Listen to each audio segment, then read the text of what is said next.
देश के सबसे स्वच्छ शहर इंदौर नगर निगम में 7,473 करोड़ रुपए का बजट पेश किया गया। निगम में पहली बार महापौर पुष्यमित्र भार्गव ने पेपरलेस ई बजट पेश किया, जिससे सोलर और डिजिटल सिटी बनाने का बजट बताया। तो वहीं इंदौर नगर निगम ने बजट को एमआईसी सदस्य मनीष मामा शर्मा ने शहर के विकास को नई उड़ान देने वाला बजट बताया। निगम बजट को लेकर हमारे सहयोगी अजहर शेख एमआईसी सदस्य मनीष मामा शर्मा से खास बातचीत की, जिसमें उन्होंने स्वच्छता के साथ विकास में भी नंबर 1 बनाने का बजट बताया है।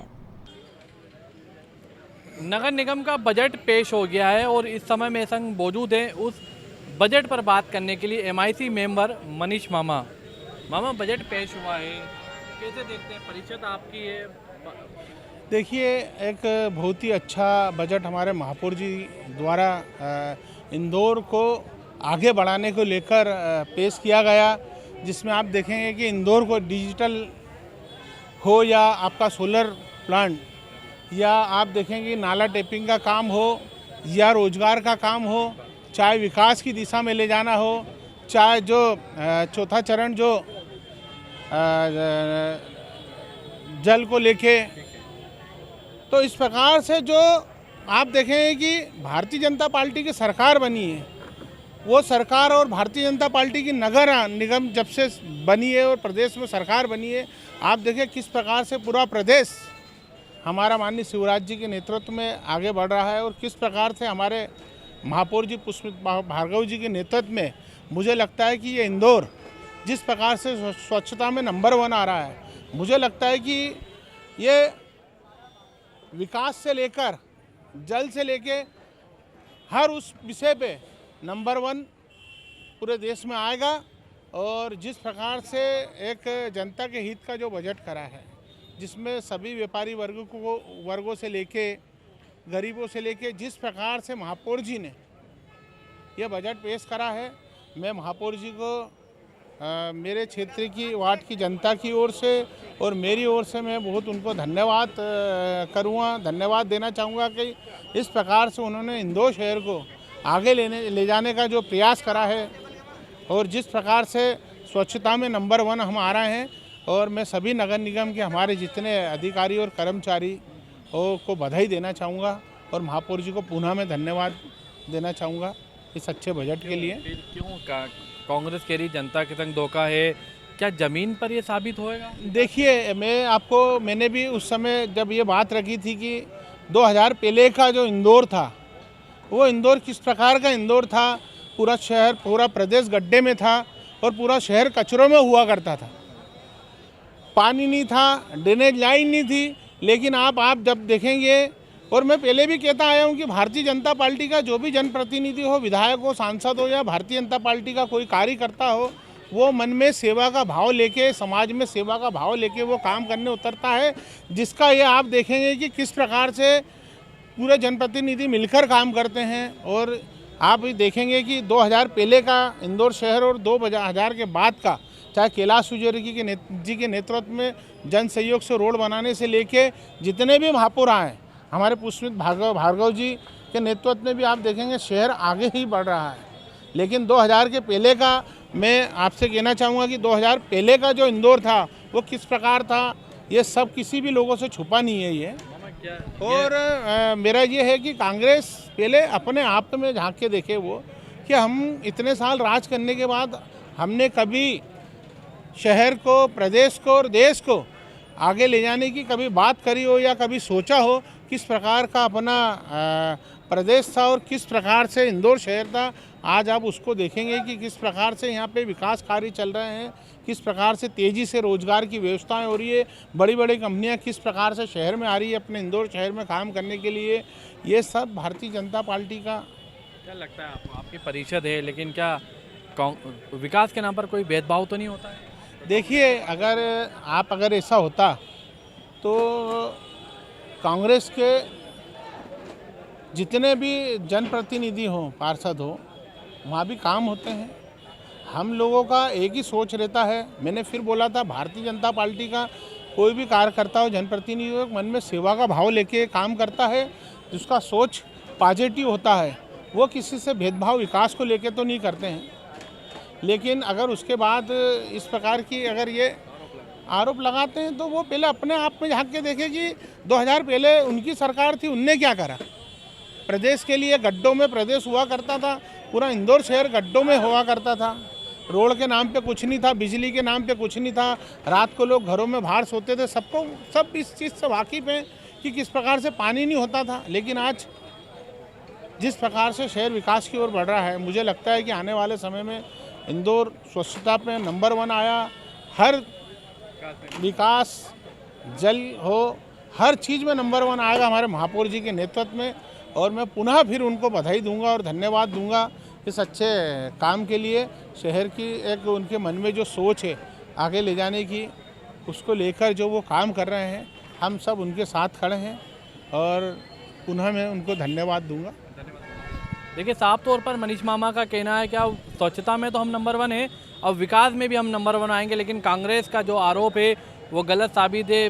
भारतीय जनता पार्टी विकास के नाम पर किसी से भेदभाव नहीं करती और हर वार्ड में विकास की गंगा बह रही है, यह साफ तौर पर MIC मेंबर का कहना है। वहीं इंदौर नगर निगम के बजट को लेकर पूर्व नेता प्रतिपक्ष और कांग्रेस पार्षद फौजिया शेख अलीम ने बताया कि बजट देखने में बहुत सुहाना और बड़ा उम्दा दिखाई दे रहा है।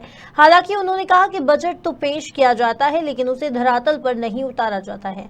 निगम बजट को लेकर हमारे सहयोगी अजहर शेख ने कांग्रेस पार्षद फौजिया शेख अलीम से खास बातचीत की। आइए जानते हैं बजट को लेकर उनका क्या कहना है। इंदौर नगर निगम का बजट पेश हो चुका है और तमाम बजट के दौरान दूसरे दिन विपक्ष और पक्ष की बहस भी हुई थी इस बजट को लेकर। इस समय मेरे संग मौजूद हैं पूर्व नेता प्रतिपक्ष कांग्रेस की पार्षद फौजिया शेख अलीम जी। मैम, बजट पेश हुआ है, लंबे समय का आपका कार्यकाल भी रहा है पार्षदी में, कैसे देखते हैं आप इसमें? देखिए, जिस तरह से बहुत दिखने में और सुनने में बहुत सुहाना और बहुत उम्दा बजट लग रहा है, ऐसा लग रहा है कि हम लोग कहीं दुबई वगैरह में आ जाएंगे थोड़े दिनों बाद या साल भर बाद। पर मैं आपको याद दिला दूं कि पिछले 4 बार से मैं पार्षद हूँ कंटिन्यू। मुझे 15 से 22 17-18 साल हो चुके हैं। बड़ा दुख होता है कि बस बजट पेश हो जाता है पर काम कुछ नहीं होता है। हम फिजूल खर्चियाँ बहुत करते हैं। जिस तरह से डिजिटल बजट लाए, बहुत अच्छा किया। डिजिटल बजट का बजट उन्होंने उठाकर MIC मेंबर या सबको लैपटॉप वगैरह बांटे। तो जितनी मेहनत सब लोग करते हैं तो सबको या तो लैपटॉप देना थे उनको। तो ये सारा बजट डिजिटल लाने का ये था कि शायद MIC मेंबरों को कुछ फ़ायदा हो जाए। तो एक इस पर नहीं बोलना चाहूँगी। उसके बाद मैं बताऊँगी आपको कि जो शहर में बजट आया है, बजट में आप देखिए कि हम कुएं बावड़ी को अगर हम लें और हमारे 30 से 40 लोगों की मृत्यु हो गई, उनकी जान चली गई, उनके घर तबाह हो गए, बच्चे यतीम हो गए, बीवी बेवा हो गई, शौहर की बीवी नहीं रही, घर में कोई खाना बनाने वाला नहीं है, कहीं कहीं तो सास बहू दोनों चली गई और हमने उनको 1 रुपए का कोई सहारा नहीं दिया। यहाँ तक कि अगले साल की जो हमारी गाइडलाइन है या हमारा प्लानिंग है कि अगर खुदा ना खास्ता कुछ हानि होती है या कुछ आपदा फिर से आ जाती है, क्योंकि आपदा आपको पता है कह के नहीं आती है, तो अगर उस तरीके का कुछ हुआ तो हम 1 रुपए का भी प्रावधान हमने उसमें नहीं रखा है। साथ में आप देखिए कि नाला ट्रैपिंग की एक बहुत बड़ी शहर में समस्या नज़र आई कि मेरे बजट में भी था नाला टैपिंग का भी हिस्सा, परंतु वहाँ पर इतनी चिल्पुकार होने लगी और उनको सच सुनने की बहुत हिम्मत नहीं थी, बहुत ताकत नहीं थी कि जिस तरह से फौजिया शेख अलीम शहर का सच भी दे रही है और हमें उसके साथ मुबारकबाद भी दे रही है कि मच्छरों के लिए मुबारकबाद, नाला ट्रैपिंग के लिए मुबारकबाद, कुत्तों के आतंक के लिए मुबारकबाद। और क्योंकि मुबारकबाद मैं इसलिए दे रही थी क्योंकि इन सारे कामों में शहर में करोड़ों रुपए खर्च हो रहा था और करोड़ों रुपए खर्च होने के बाद आप वहीं के वहीं खड़े हो। 20 साल हो गए, आज भी हम नर्मदा का 4th फेज़ लाने की बात करते हैं, पर अफसोस है कि उस 4th फेज़ या 3rd फेज़ नर्मदा तृतीय चरण की 2024 में गाइडलाइन ख़त्म हो जाएगी, समय सीमा ख़त्म हो जाएगी। हर एक पर्सन को 135 लीटर पानी या प्रतिदिन पानी या 30 दिन पानी या 24 घंटे पानी या हर घर में मीटर, इस तरह का सारी चीज़ें एक बातें ही रह गई हैं और कुछ नहीं रह गई। तो और इसका सारा खामियाजा जो है हम आप देख रहे हैं कि सिर्फ़ और सिर्फ जनता, माँ बहनें भुगत रही हैं। आपने देखा होगा कि कोरोना काल में भी मुख्यमंत्री जी, प्रधानमंत्री जी ने कोरोना में मरे हुए लोगों को बहुत सारा फ़ायदा दिलाने का, बच्चों की शिक्षा, अनाथ बच्चे, आज तक ये धरातल पे कुछ चीज़ें हमारे सामने नहीं आई। जहाँ देखा कि चुनाव आने वाले हैं तो लाडली लक्ष्मी बहन योजना के लिए आप योजना लाए, बहुत अच्छी बात है, मैं उसका स्वागत करती हूँ लाडली लक्ष्मी बहन योजना का। परंतु आप देखिए कि जहाँ आप लाडली बहन योजना ला रहे हैं, वहाँ की व्यवस्थाएं देखिए आप कि महिलाएं लड़ रही हैं, महिलाएं घरों में खाना नहीं बना रही हैं, महिलाएं भूखी प्यासी धूप में छोटे छोटे बच्चों को लेकर सड़कों पर खड़ी हैं। कोई जोन पे व्यवस्था नहीं, कहीं व्यवस्था नहीं, कहीं कहीं पोर्टल नहीं चल रहा। तो आपको पैसे ही देना है महिलाओं को, तो इसका इतना प्रोपोगंडा ना करते हुए महिलाओं को आप पैसे दे दें। और पैसे क्या करें, गैस की टंकी फ्री कर देना। आप राजस्थान में देखिए आप कि 500 रुपये टंकी कर दी गई है, तो आप यहाँ पर फ्री कर दें। अगर इतने ही बहन के मामा भाई लगना चाहते हैं या बनना चाहते हैं तो आप रूट लेवल पे काम करें। मेरा इस देश के या इस प्रदेश के प्रधानमंत्री और मुख्यमंत्री जी से भी निवेदन है कि गैस की टंकी का बहुत बड़ा मार है। शक्कर आप देखिए कहाँ 20-25 रुपए किलो हुआ करती थी, आज 40-50 रुपए किलो है। तेल देखिए, पूरे हर चीज़ के आपने भाव के रेट बढ़ा दिए हैं। कहाँ तक मतलब बजट काफ़ी कॉस्टली है। कांग्रेस तो अपनी आवाज़ उठाती है ये, क्योंकि विपक्ष में आप बैठे हैं। क्या बजट का कुछ राशि, कितनी राशि माना जाए उन कांग्रेस वार्ड में दी जाती है जहां कांग्रेस के पार्षद हैं? 7,500 करोड़ का लगभग बजट यहाँ पेश हुआ है। 88 करोड़ घाटे का बजट है। मैंने आप वहाँ पर भी बोला था कि महापौर जी आपने ये बोलना भूल गए। और ये कांग्रेस और बीजेपी का वार्ड नहीं है। आपने खुद देखा होगा कि हमसे ज़्यादा विरोध के सुर पिछली परिषद में भी, और आज पहली परिषद हुई या पहला बजट हुआ तो उधर से स्वर ज़्यादा उठे। तो ये सारी चीज़ें हैं कि आप काम ला रहे हैं पर आपके पास पैसा नहीं है। मेन मुद्दा ये होता है कि आप लाखों करोड़ों का बजट कर ले, हम आप बीजेपी के पार्षद जाते हैं फाइल लेके तो बोलते हैं नहीं जो मेन फाइल हो वो बता दो, सिर्फ 10 लाख के काम तक के काम करेंगे। ठेकेदारों के पेमेंट नहीं हो रहे हैं। शहर में आज भी आप 4th फेस ला रहे हो, करोड़ों रुपए पानी में, या तो करप्शन हो रहा है उस पानी का या वो 4th फेस आ नहीं रहा है। पानी के नाम पे खुले रूप से भ्रष्टाचार, करप्शन हो रहा है। मैं आपके माध्यम से महापौर जी को निवेदन करूंगी कि आप ज्ञानी हैं, आप अधिवक्ता हैं, आप एक्ट, आप कानून जानते हैं। आपके होते हुए अगर इस शहर में पानी बेचा जाए या पानी के लिए लोग तरसते रहें तो ये सबसे बड़ा गुनाह होगा ऊपर वाले की नज़र में, या गलत होगा कि आप जैसा आदमी या मालिनी गौड़ जैसी महिला, जो महिला होने के बाद भी शहर को टैंकर मुक्त नहीं करा पाई, तो ये शहर में आपका अरबों रुपए का भी आप बजट लाओगे तो किसी काम का नहीं रहेगा। क्योंकि बीजेपी के जो पार्षद थे काफ़ी, लाल बहादुर जी बहुत कैलाश विजयवर्गीय खेमे से आते हैं, रमेश मेंदोला खेमे से, उस समय वो परिषद में बैठते थे।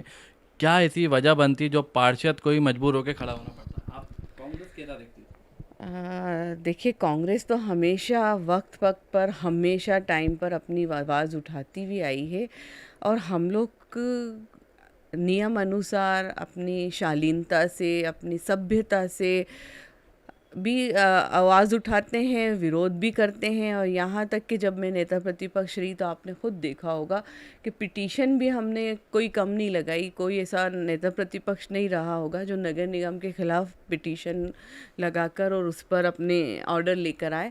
उसके बाद भी आप देखें कि जिस तरह से देश में हालात चल रहे हैं कि पिटीशन हो चाहे कोर्ट के आदेश हो, वहाँ पर कोई भी कुछ बात करने को तैयार नहीं होता है कि नहीं कोर्ट ने आदेश दिए तो अब हमें उसका पालन करना चाहिए, या अधिनियम एक्ट के अनुसार हमें हर 2 माह में मीटिंग होनी चाहिए, या पार्षदों के प्रश्न लेना चाहिए, या बजट समय पर लाना चाहिए, या फिजूल खर्च जो हमारे नगर निगम से हो रहा है नंबर वन आने को लेके। तो अब हमारे शहर को, हमारी नगर निगम को महापौर जी को जिस तरह से सफाई में नंबर 1 आ गए, हम पानी में भी नंबर 1 आ जाएंगे तो हमारे लिए बहुत खुशी की और सच में नंबर 1 आने वाली बात होगी। क्या लगता है 20 साल से आप परिषद में हैं, लेकिन इस बार फौजिया शेख अलीम की आवाज़ जो थी काफ़ी बुलंद थी, कितने कान पे जो रहेंगी?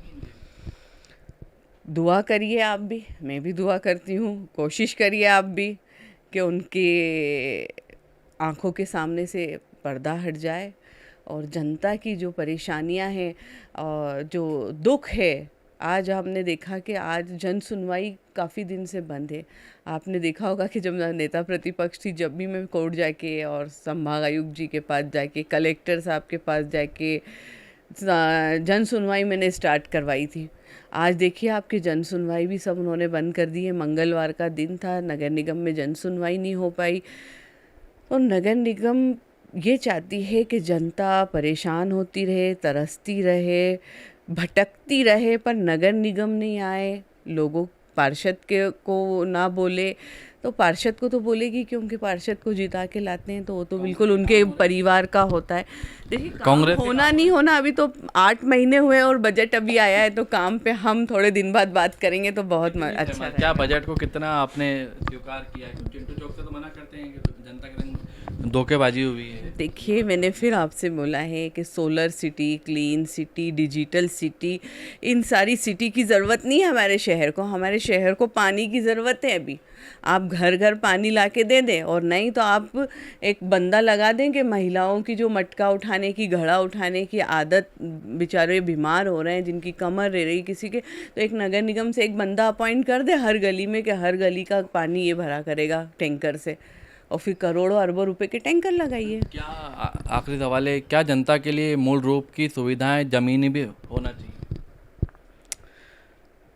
ज़मीनी सुविधा ये हर एक नागरिक का अधिकार है, हर एक नागरिक की ज़रूरत है, और इसका हमारे संविधान में फ़र्ज़ माना गया है कि जो सरकार में बैठे वो एक किसी भी स्लम एरिया हो, पॉश एरिया हो, उस तक पानी, उस तक सफाई, उस तक बिजली, ये सारी चीज़ें हमें देना हमारी सरकार का दायित्व बनता है, फ़र्ज़ बनता है।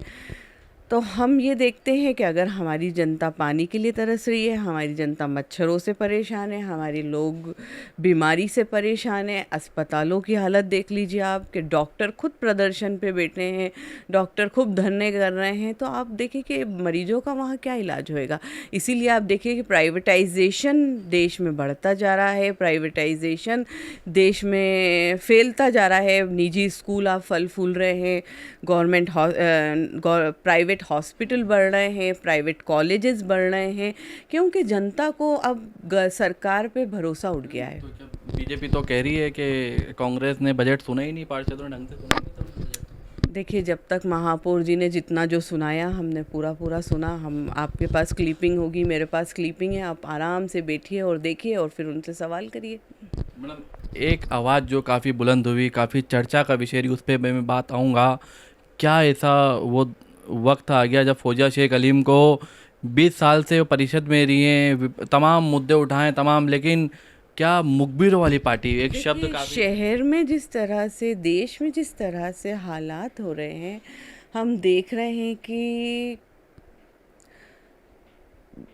शहर देश खतरे में है। तो ये खतरे में नहीं है कि कोई आतंकवादी आ रहा है शहर देश में या कोई हमला होने वाला है देश में, क्योंकि हमारे जो लोग हैं वो बेरोज़गार हैं, बीमार हैं, परेशान हैं, पानी की एक एक बूंद के लिए तरस रहे हैं।